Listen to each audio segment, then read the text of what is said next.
Today, I'm with the first pick. What would the 2022 NFL Draft look like if it happened today? Well, we already had the way too early 2026 NFL mock draft. So today, we're hopping in the old time machine, Leger, back to the year 2022. Still didn't have hair back then either, Leger. And we're going to redraft all 32 picks from that draft class. I'm Ryan Wilson. Rand's still on vacation, so I'm joined by my guy, Leger Douzable. This is episode 271, and we're getting close, Leger. Sub 300 days, 303 days until the 2026 NFL Draft in Pittsburgh, PA. Time is upon us. Okay, look, before we get going, let's make some ground rules because you know people like to get angry without reading the instructions, so they may do that anyway, but let's give them a little something to think about here. For the sake of simplicity, I'm going to just assume that every single member of the 2022 draft class is suddenly a free agent. Just dropped here on planet Earth a few weeks ago, and they're now available for this redraft we're going to do here. We'll also use the original 2022 draft night draft order, so post-draft trades. That's it. Those are the rules. They feel pretty straightforward to me. Hopefully they're straightforward to you guys. I would say one more thing we need to one more thing to specify, Ryan, that right now we're doing this draft is with the current roster for each team. So like up until 2025, what they have currently on the roster. That's right. This is how we're doing the draft. Everything is exactly the same as we sit here on the day of our Lord, June 24th, 2025, except that the 2022 players, drafted and undrafted, are not in the NFL, but they're about to be. 32 of them are anyway. All right. Are you ready to do this? Let's do it. All right. 32 picks. First up, Jacksonville Jaguars. They originally selected Travon Walker. That was a controversial pick at the time, but Leger, I'll give you 20 seconds to explain to me why maybe it ain't that controversial because Travon has come around. Yeah, 100%. When you look at the last 2 years, back-to-back double-digit sack years, and how the old saying goes when they used to talk about running backs, right? Like he gets stronger as the game goes on. Well, if you look at Travon Walker the last 2 seasons, as the season has progressed, he's gotten stronger. You've seen an uptick in pass production. He's a really good guy against the run as well, and it has some flexibility to kick inside even on third down as well. So I know at the time it was a controversial pick. I would say over the last few years, it doesn't seem as crazy as we all thought it was on draft night. That said, I'm taking Aiden Hutchinson, who I thought was the top player in that draft class going back to 2022. They've both been really good. The issue with Aiden last year, he had that injury, but when he's healthy, he's balling out, and they absolutely need to be able to help Aiden on the front line there, get him some edge rush help on the other side because he's been so good. So I'm taking Aiden first overall, Jacksonville Jaguars. He'll pair with Josh Hines-Allen, and they'll continue to do the things they do with their new coaching staff and general manager. All right, now the Lions are on the clock. They originally took Aiden Hutchinson. What are you going to do here, Leger? Well, because Aiden Hutchinson isn't there, we're going to take Travon Walker. And we started this show talking about how it might not have been as controversial, him going 1 overall because of the uptick in production the last 2 years. And you see right there, he can line up on the edge. He can line up inside. The Detroit Lions have struggled to find somebody opposite of Aiden Hutchinson. And, of course, for this redraft, he went number 1 overall. But now you get Travon Walker, a piece that you can move up and down the line of scrimmage and help you with pass rush. So I think it only makes sense to take a guy that's had back-to-back 10-digit-plus sack years as a number 2 overall pick to the Lions. And they still have edge rush needs as we sit here in 2025 in late June. So that pick makes sense on both counts. So I think that – and Travon, the way he's built, he feels like a Lions player and what they look for in that position. All right, next up. For sure. Yeah, Houston Texans are pick number 3 here. They originally took Derek Stingley Jr., which was a sort of surprise at the time. Everyone thought it was going to be Sauce Gardner. Derek Stingley Jr. and Sauce Gardner have both been really good. Derek's battled some injuries at times. This time around, because we saw my guy C.J. Stroud on the turf what felt like 15 times a game every single week last week, this might be controversial now. I'm taking Tyler Smith, the offensive lineman who was originally drafted by the Cowboys. I'm going to plug him in. And he played tackle in college. He's played guard in the NFL. We can put him wherever we need to put him. But the idea is to keep C.J. Stroud upright. Is this too rich for you, Tyler Smith, going 3rd overall? Heck no, because when the Dallas Cowboys needed to move him to left tackle when Tyron Smith got hurt, he didn't lose a beat, right? So you talk about the flexibility, not only be able to play left guard, but left tackle as well. And you talked about it. C.J. Stroud was under heavy duress. And even with this O-line currently constructed, there's a lot of question marks. Cam Robinson at left tackle if you take Tyler Smith, would he, sublet him and be the starting left tackle for this team to protect C.J. Stroud's blind side? So this is definitely, not too rich. This guy has all pro potential. All right, next up, your New York Jets. They originally took Sauce Gardner here. And I'll just say this, just to reiterate for folks who maybe forgot the 2020 draft class. The quarterback class was terrible, and that's putting it politely. Only one quarterback in the round went in the first round. That was Kenny Pickett at 20th overall. The best quarterback in that draft came with the very last pick, Brock Purdy. So he is still out there. At pick number 4, even though Justin Fields was just signed on that 2-year deal, what are the Jets going to do? And because Fields was signed to a 2-year deal, we're going to keep the same pick and go Sauce Gardner. I mean, back-to-back all-pro years. And people will say he didn't play as well, Ryan, but the issue is when you've played at such a high level, there's a standard, right? So people are accustomed to seeing him play at an all-pro level. Just picture this, Ryan. Since Sauce Gardner has got there with the Jets in 2022, for 3 consecutive years, they've had a top 5 passing defense. That's not a coincidence. This dude is a baller. So this is the 2022 class, and Sauce Gardner isn't currently on the roster. We need Sauce Gardner, so we're going to take him again at the number 4 overall pick. Yep, no, that's right. And no pushback there. I know it's not. People might want to see something different, but there's no reason to go off script there. Just got that one right for sure. Pick number 5, the other New York team, the New York Giants. They originally took Kayvon Thibodeau, and there was a whole conversation about would he be a top 3 pick? Would he slip into the teens? All the pre-draft smoke screens we're sort of used to at this point. Ended up going number 5 to the Giants, still there on the roster. Worth noting, by the way, Sauce Gardner, defensive rookie of the year. This young man that I'm taking for the Giants, Sauce Gardner's teammate in real life. Garrett Wilson, offensive rookie of the year back in 2022. And we've heard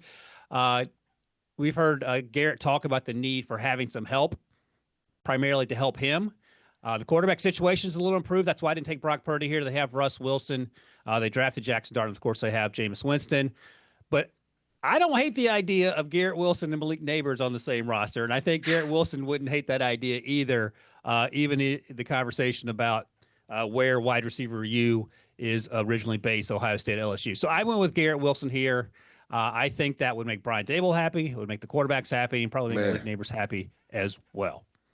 You got anything on that? Yeah, without a doubt. And you got to think Wan'Dale Robinson was in this draft, so essentially he's not on the roster. So now you're talking about having a 3-headed monster with Darius Slayton, Garrett Wilson, and Malik Neighbors. And for any quarterback, right, that would lead to some success, you would think, to have that many pass catchers that could make that many plays for you. So I love that pick. Again, would maybe get Brock there, but I understand why you went Garrett Wilson. All right. Next up, Carolina Panthers took Ike Ekwonu, and a sluggish start, but he's come around. He's been a really solid player on the left side for that offensive line. And Bryce Young, run it back with Ike. What are you going to do for the Carolina Panthers at 6? No, I'm going to actually get Derek Stingley Jr. because he's the best ball hawking corner in the league. And you pair him with J.C. Horn, and even currently constructed, that's the biggest issue right now when you look at that Panthers defense. Who is going to be the corner opposite of J.C. Horn? Because J.C. is the guy that's tasked to take out the number 1 receiver. Well, now if you have a Derek Stingley Jr., you don't have to travel those guys. They can play left and right, and you can have 2 dominant corners. Just imagine a team with J.C. Horn and also Derek Stingley Jr. It would really transform the secondary. Yeah, I'm not going to have any qualms with that whatsoever. All right, Leger, we are 6 picks in. We're going to take a quick break here, and when we come back, the Giants are going to be on the clock once again. In real life, back in 2022, they took Evan Neal. I don't think Evan Neal's going to go here, but let's take a quick break, and we'll find out who they take right after this break.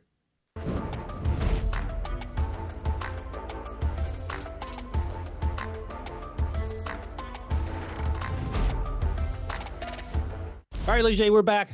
The first 6 picks in the 2022 NFL redraft are in the books. We're now at pick 7. New York Giants are back on the clock. Back in the day, 2022, they took Kayvon Thibodeau, and then they took Evan Neal. I had them take Garrett Wilson at pick 5 2 picks ago. At pick 7, one of the best players in this draft class. He still feels like he's undervalued. I don't know why, but Trent McDuffie, the cornerback slash nickelback slash line him up anywhere, originally out of UW. He's been a game changer for the Chiefs when he's healthy. So I have him going here at 7th. I know they have Tay Banks, who they drafted in the first round a few years ago. I don't know if the Giants are sold on him or not. They signed Paulson Adebo. They have Drew Phillips, who played really well as a rookie last year. But I'm not passing on a Trent McDuffie here. And this is crazy to think top 7 picks in this redraft have 3 cornerbacks. Sauce, you took Derek Stingley before the break, and here Trent McDuffie. You okay with Trent going to the Giants here with all the needs that this team has?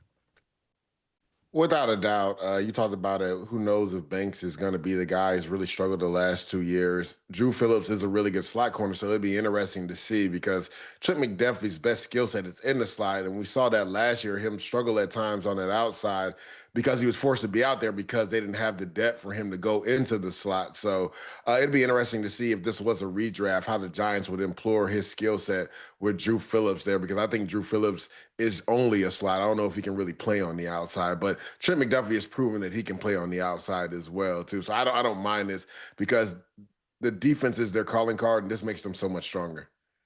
Yep. And that was my thinking there. Next up, the Atlanta Falcons at pick 8. They originally took Drake London. So as we currently sit here, they have Bijan and they have Kyle Pitts and they have Michael Penix Jr., but no Drake London. So there's a need at wide receiver 1. What are you going to do? We're going to stick with Drake London because, like you said, there's a need at wide receiver 1. And he kind of came into his own this year, over 100 catches, nearly 1,300 yards. Those last 3 games, you saw the rapport he had with Michael Penix Jr. So I think you take a big-body receiver that can go up and get the ball. Again, we're doing this draft as if we haven't seen him play, but just the rapport that he had with Michael Penix those last 3 games, I think makes sense for them to stick with him at the number 8 overall pick. I'm taking Drake London again. Okay. Next up, the Seattle Seahawks are at 9. They originally took Charles Cross, a left tackle, who's been effective when he's been healthy. They got Abe Lucas in that same draft, the right tackle, who also has played pretty well when he's been healthy, but that has been the problem at times. So I'm going to go with Ike Ekwonu. And I just talked about him earlier. Carolina Panthers originally drafted him a few picks higher, and he struggled early on, no doubt about it. But he's coming to his own. He can play tackle. You can kick him inside the guard if you want to. And if Sam Darnold's the quarterback, and he is in Seattle right now, you have to protect Sam Darnold more so than probably any other quarterback in the league, it feels like, if you want to get the most out of Sam Darnold, which is what we saw last year in Minnesota. So I went with Ike Ekwonu here. I get Charles Cross, and I like him a lot, and he might go later. We'll find out together. But for now, got Ike going number 9. All right, next up, pick 10. You're back on the clock for your New York Jets. They originally took Garrett Wilson with this pick. And just to recap here, you took Sauce Gardner at 4. It was just what happened in real life back in 2022. And now at 10, with Garrett Wilson off the board, what are you going to do for Justin Fields? We're going to take his college teammate and a college teammate of Justin Fields, Chris Olave. You lose Garrett Wilson because he goes early in this draft. Why not get a receiver that has a rapport with Justin Fields, who, when healthy, has proven he can be a top receiver in this league? And I want to, set emphasis on when he's healthy, because that's been the issue with Chris Olave. He's really struggled to stay healthy. But on those in-breaking routes, this kid has some juice, man. He can really separate from cornerbacks and take it the distance. So you want to get Justin Fields, a playmaker, especially because you don't have Garrett Wilson. Why not get a guy that he was comfortable with in college in Chris Olave? No, I love that. And I think if you're the Jets in real life, creating the Ohio State team that Justin Fields was on, where he felt like a much more comfortable passing quarterback than he has now in the league. Correct. Maybe that's the best case situation for getting the most out of Justin and reaching that first round potential. All right, next up, pick 11, the New Orleans Saints. They actually took Chris Olave 1 pick later than we had him going here in the redraft. Yep. And look, I love my guy Spencer Rattler. Derek Carr's retired. I know the Saints drafted Tyler Shuck 40th overall just a few months ago. But you cannot pass on Brock Purdy here at 11. So I'm taking Brock Purdy. No. He's playing indoors. He's playing with Kellen Moore. This feels like the best chance to be competitive in that division. Would you consider another player here, or is it Brock Purdy all the way? I mean, until you solve the quarterback issue, you have no chance. Right now, again, could you maybe go on O-line because they've struggled there? Yes, maybe. Is there a receiver? You have to, tune in later on the show to see if there's any receivers that were worthy of getting taken later in the first round, because you have to think Chris Olave's not there. So now it's Rashid Shaheed and Brandon Cooks, right? Could you have maybe gone receiver? Maybe. But I think this was the right pick, Ryan, because to your point, until you get a guy that is going to be the guy for the future, You got no chance. Without a quarterback in this league, you literally have no chance. And Brock Purdy has proven. Again, I know this is a redraft, and we're under the assumption that these guys haven't played yet, but we're basing it off of what they've done already in their careers. There's a reason why he just got that large extension, because not only has he been to 2 NFC Championship games, he's been to a Super Bowl as well. So I think this is an absolute home run pick. Again, Kellen Moore, Brock Purdy makes sense. Yeah. All right, good. I feel better about that. All right, next up, pick 12 here. Detroit Lions, back on the board. They got Travon Walker at number 2 overall here in the redraft we did here. All right, and you just said that Aiden Hutchinson in real life and Travon Walker here in our redraft, they need some help on the other side. Are you going to give them that help? I definitely am going to give them that help, and I wonder if people will be surprised by this pick, but they shouldn't if they've seen this kid play the last couple of years. Nick Bonito, who was an All-Pro last year, over 13 sacks. 2 defensive touchdowns last year, and even going back to his second year, 8 sacks. So the trajectory is still going up for this kid. He was in the Defensive Player of the Year category. Now, his teammate ended up winning it in PS2, Patrick Surtain the second, but Nick Bonito is a game wrecker. And you talked about it, Ryan. The Lions have struggled to find somebody opposite of Aiden Hutchinson, and now actually Travon Walker, because that's who we took in this redraft. Now you have 2 bookends that can get after the quarterback consistently. For my guy Calvin Shepard, the new defensive coordinator, I know he would love to get Nick Bonito on the opposite side of Travon Walker in this redraft. Yeah, I love Nick Bonito. I liked him coming out as a day 2 guy, and he was undersized was the big knock on him, but he plays much stronger than perhaps he weighed coming into the league. So I'm all on board with this. All right, 12 picks down. We're going to take another quick break here when we come back. The Super Bowl champion Philadelphia Eagles are on the clock at 13. Let's see what they do here right after this break.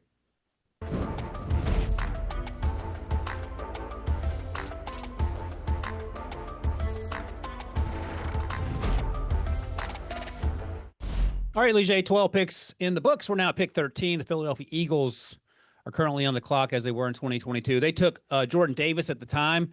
Jordan's been good. Jalen Carter's obviously been better, who they took in subsequent years in the first round.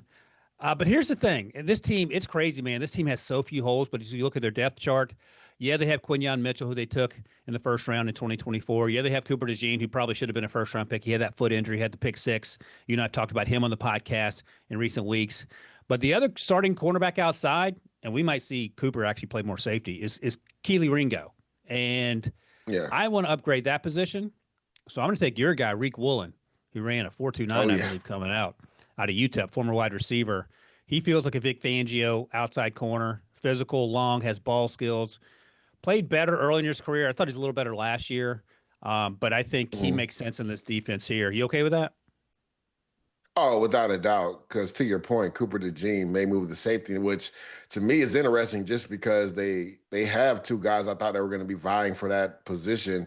We talk about Andrew Makuba and Sidney Brown. I thought those 2 guys, one of those guys would step up and be one of the starting safeties. So it's interesting to hear Vic Fangio maybe come out and put that out there right after minicamp and OTAs that Cooper DeJean could play some safety. But whether he's at the slot corner or safety or not, you're still, like you said, opposite of Quinyon Mitchell. Who's going to be the guy? Is it going to be Keely Ringo? Is it going to be Mac McWilliams? Is it going to be a Dory Jackson? So why not see if you can upgrade at that position with a guy like Reek Woolen, who in this draft didn't fail until the 5th round, and his rookie year had a Pro Bowl year.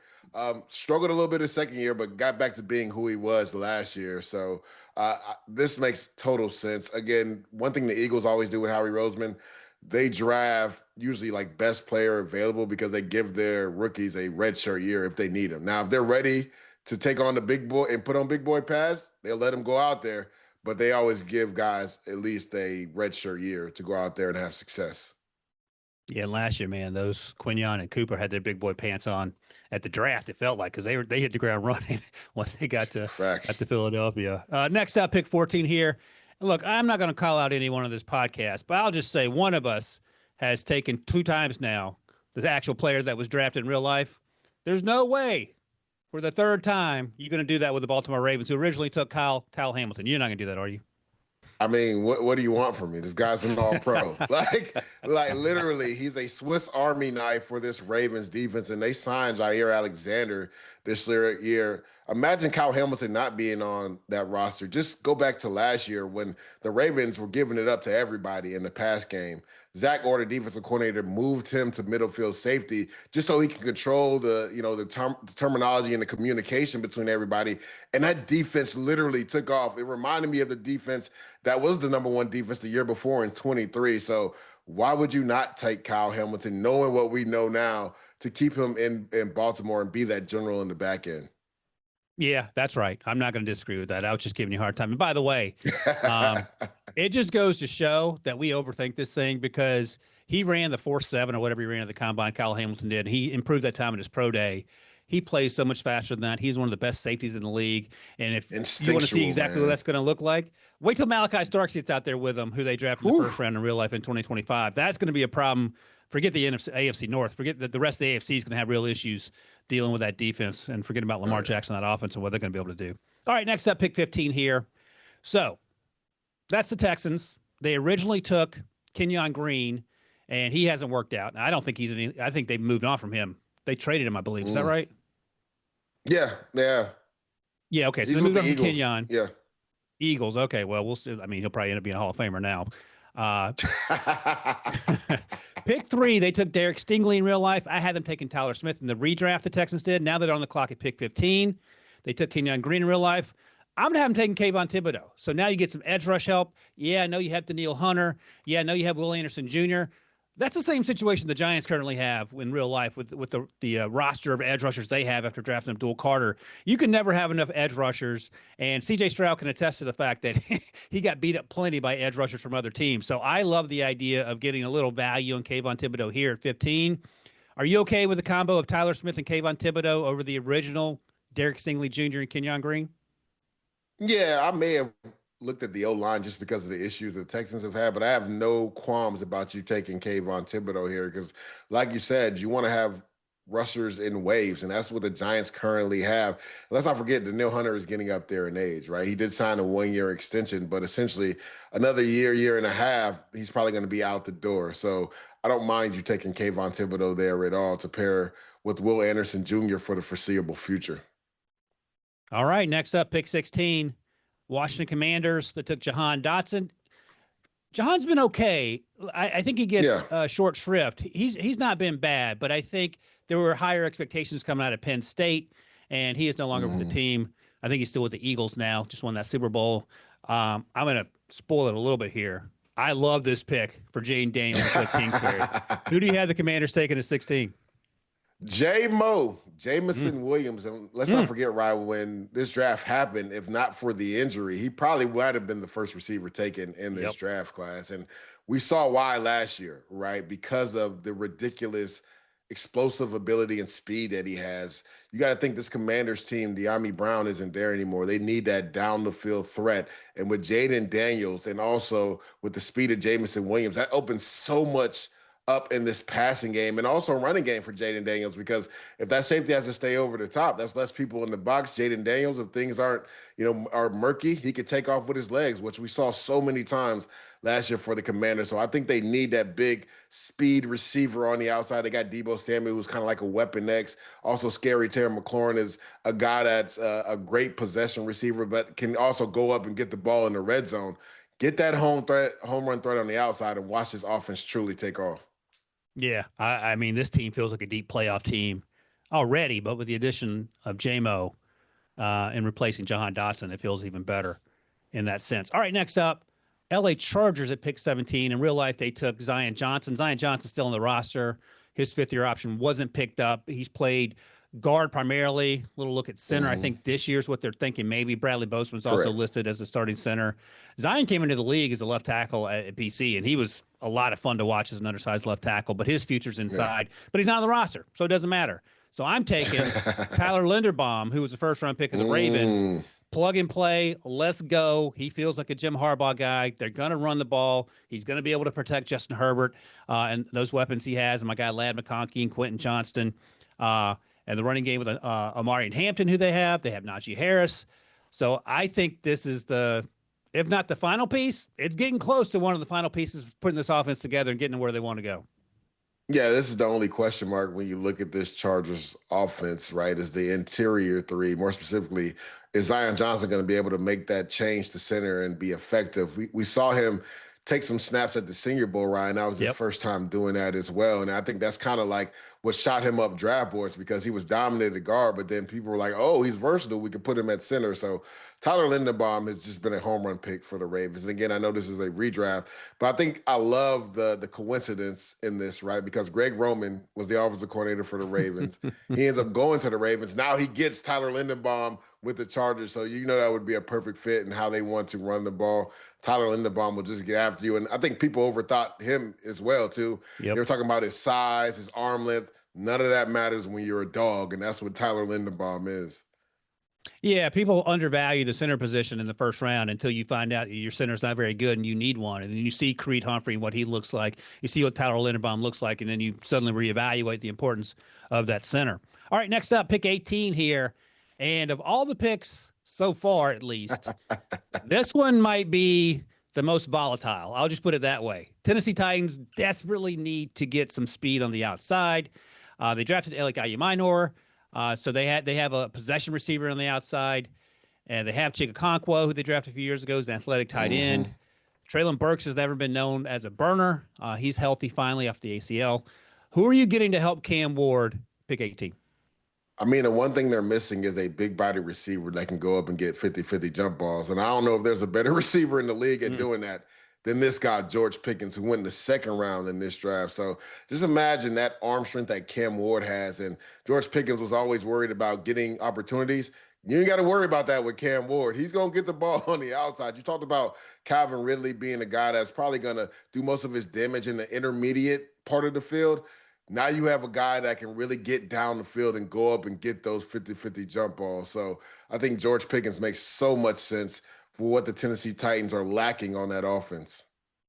Never in doubt that he was a first-round talent, and that includes the fact that he tore his ACL his last year at Georgia in the fall. That did not affect his ability to be a first-round pick. It was all the silliness, the immaturity basically off the field. Yeah, absolutely. So if you get him blocked in and focused, it's going to be a lot of the highlight stuff you saw in Pittsburgh and probably more consistently because, as you mentioned, Cam Ward can absolutely sling it. So that's a fun pick for sure. All right, 18 picks in, a little bit past the halfway mark here. We're going to take another quick break, and when we come back, Saints are back on the clock again. Let's see what they do right after this. All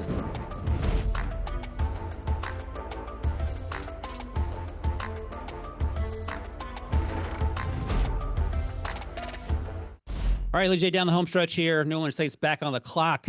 In real life, they took Chris Olave at 11, and they took Trevor Penning here at 19 back in the year 2022.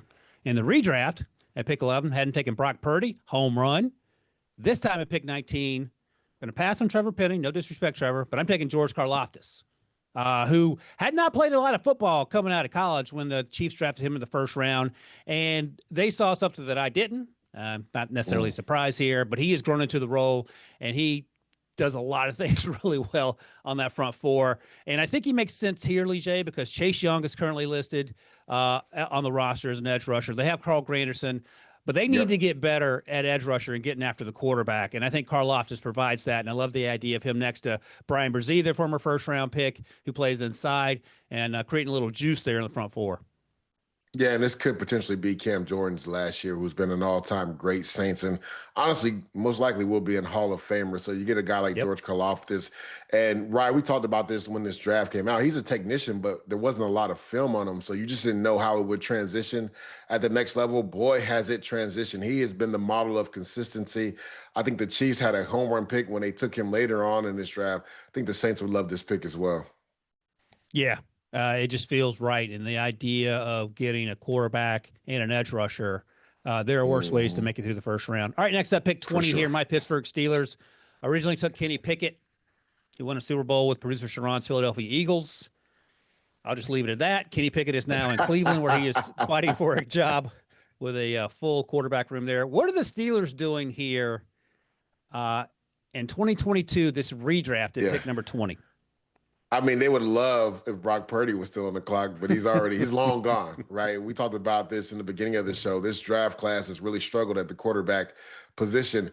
I'm going to go in the backfield, right? Not quarterback, running back. Because let's not forget, Jalen Warren was an undrafted free agent in 2022, which means he's not on the team. So right now, you don't essentially have a starting running back. Why not get Breece Hall, who has proven he's one of the best air backs in football, a guy that can not only run in between the tackles, but also catch the ball out of the backfield really effectively. We saw that in the 23 season, man. He was a real weapon for the Jets out of the backfield, catching the ball. I think it goes a long way in the Steelers because they can't take a quarterback, get an offensive weapon for Aaron Rodgers. I agree. Like, I talked about centers earlier being undervalued, and sometimes running backs are too, but you're getting 2-for-1 with Breece Hall and what he's able to do. And when he's healthy, he can be special, especially when your quarterback's going to be 41 years old and might need some help back there. So, count me in for Breece Hall, especially given all the players that are already off the board at this point. All right, next up, pick 21, the Kansas City Chiefs. They originally took Trent McDuffie here. He is long gone. I think he went 7th in our redraft. And they missed out on George Karlaftis, who's already gone, and they took him at the bottom of the first round. So I'm going with a guy who we thought in real time, Leger, had a chance to be a top 15, maybe even a top 10 pick. He balled out at the Senior Bowl, transferred from Georgia to Florida State, had a fantastic final year at Florida State. Jermaine Johnson, the edge rusher there, and you know him a little bit, I believe, and he actually went to high school with our buddy Rick Spielman's son in Minnesota, so Rick knows him as well. So he has an edge to him. That shows up on tape. He got hurt his first year, but he's been really good when he's been healthy. And again, I like him in much the same way in Kansas City as I like George Karlaftis. Yeah, without a doubt. Go back 2 years ago, because last year he had the Achilles, I believe, in week 2 or 3. But he was a Pro Bowl player. He made the Pro Bowl his second year. That just shows the type of player and also the affinity coaches and players have for him, voting him into the Pro Bowl, because he plays with an edge. He plays with energy. And I think the Jets missed that sorely last year when he went down early in the season, because he's always kind of been that energy ball for them, and he wasn't out there. So I love this pick. You lose George Karlaftis, but you get a guy that's going to bring that juice and fire. You put him next to Chris Jones, and now you guys can really get after the quarterback. All right, next up, pick 22. You're the Green Bay Packers here.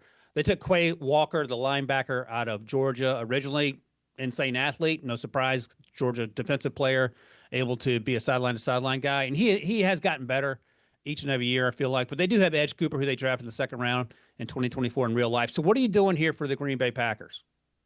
Now, a caveat to this, you got to remember, the Packers have actually done a really good job of drafting and developing guys, because 3 of their starters on the offensive line specifically were in this draft class. Sean Ryan, Zach Tom, who's probably going to get a ridiculous deal, and Rasheed Walker all were in this draft class. So right now, you don't have any of those guys on your O-line. Your O-line looks bearing. So we're going to go with Charles Cross here. And Ryan talked about him earlier, was a top 10 pick. And when healthy, has been really consistent at left tackle. Coming out in this draft, I thought he had the highest upside at left tackle. And he hasn't shown me otherwise to believe that it's not going to continue in that trajectory if he can stay healthy and stay on the field. So because the Packers literally have 3 of their starters in this draft that they pick later, and they're not currently on the roster, we're going to take Charles Cross here. All right, I get it, and it makes sense. And Charles Cross has been a good player, so I think if you don't have any offensive linemen, that's a good place to start. Next up, pick 23 here, the Buffalo Bills, one of the teams you played for in your 10-plus years in the NFL. Although you always disrespect the weather up here in central and western New York, I ain't going to hold it against you, Leger. Just so you know, you and producer Sharon both. Yesterday it was 95 up here, and today it's 93, and Brian Wilson wasn't built for that. So we're cool with the snow. Bring that back. In the meantime, Buffalo Bills here, pick 23. They originally took Kyer Elam. He is no longer with the team. He just never worked out at cornerback coming out of Florida. Long, had good ball skills. Wasn't a great tackler in the run game, but that wasn't why he was drafted. It just never came together, and I'm sure a lot of that had to do with confidence, so hopefully he can find that in his next stop here. I had him going with a guy who's looking to get paid, who was their second-round pick, James Cook. So we have another running back going in round 1. You could say they have needs in the secondary. You could say they have needs along the defensive line, and I get that to some degree. But James Cook, in much the same way we just had this conversation about Breece Hall, is a prototypical airback. And you can ask Josh Allen if he's valuable to what they do offensively. You can ask Joe Brady that, because I think they would agree that he is, and that versatility he provides. And the thing is, I didn't love him coming out of Georgia. He proved me wrong. So congratulations, Yeah. James Cook. Hopefully you get your deal in real life, and we got you going to the Bills a round earlier in this redraft. All right, next up, pick 24 here, Dallas Cowboys. What are you going to do here? Yeah, they originally went with Tyler Smith out of Tulsa, but he went number 3 overall in our redraft for a good reason. But I'm going to attack the offensive line again because it is a area of concern, this position specifically for the Cowboys. Cam Jurgens, who has taken over the starting role at center for the Philadelphia Eagles, made that transition after being a guard the year before and was a Pro Bowl player this year. So the Cowboys always like to get first-round offensive linemen. They love to build it in the trenches. Now, I know Cam's name doesn't start with a T, and it's not Tyler because they have 3 Tylers on their starting offensive line.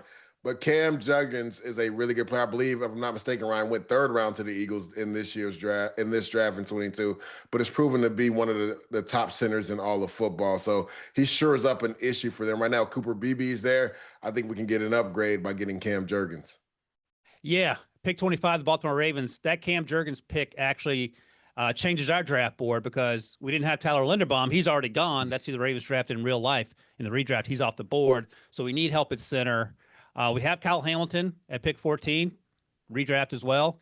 So instead, going Trey McBride, 2nd-round pick originally for the Cardinals. He was the highest paid tight end for 45 minutes or so until George Kittle got his deal. George Kittle. But he has been balling out in Arizona, sort of quietly because no one talks about the Cardinals during the second half of the season anyway. The other thing to keep in mind, Mark Andrews getting old, we know that, but you might say, hey, they have Isaiah Likely. Isaiah Likely went in the 4th round of this 2022 draft to the Ravens. So he's still out there waiting to be drafted. So he's not even on the roster in our redraft situation here. So I got him going with Trey McBride, who we know what he can do passing in terms of the path catcher. He's a better blocker than people give him credit for. Mm-hmm. And again, I think he makes a ton of sense here if you can't get your Tyler Linderbaum replacement in Cam Jurgens. So 25 picks in the books. Going to take one more break here, and then we'll hit the final picks, 26 through 32, starting with the New York Jets right after this break.